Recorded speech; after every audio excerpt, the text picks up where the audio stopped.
Harbour scenes were a favourite subject of Irma Stern and appear throughout her oeuvre in varying media. Understood as a consequence of her insatiable need to travel, these vistas can be seen as the sum of a cumulative experience that defined the sense of wanderlust that has come to characterize Irma Stern's career. Early examples from the 1930s feature the island harbour of Madeira, whilst notable examples from the 1940s include sweeping views of the Venetian lagoons. In the 1950s, Stern's interest shifted from Italy to the shores of the Western Mediterranean, and in particular the Spanish coast, where she would execute the current lot in 1958. An important year in Stern's life, she would be represented as the featured artist in the South African pavilion at the Venice Biennale, marking a significant career highlight.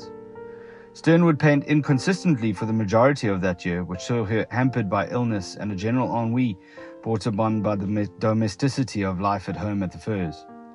I'm working spasmodically, as the light and my mood permits. It's a very lonely life for me at present when I do not work.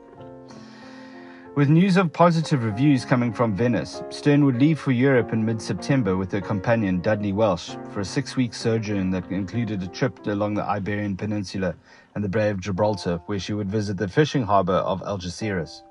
The current lot was presumably executed either en plein air from the deck of a ship or finished in a studio from the many preparatory drawings that filled her sketchbooks.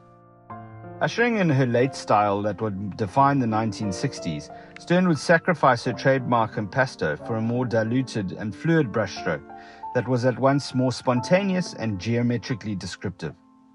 Notoriously antagonistic towards the new developments of post-war abstraction, Stern's work from this period takes its antecedent from her earlier forays into expressionism that favoured representative immediacy.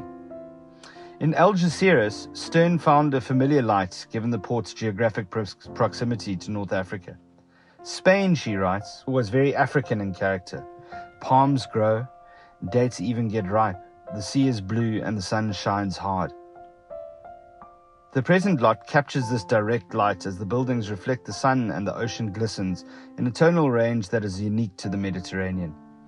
Whilst often dismissive of abstract tendencies prevalent in her contemporaries, in this example Stern makes liberal use of angular lines in the flickering ocean and sweeping curves to describe the lines of the moored boats that bob silently in the harbour.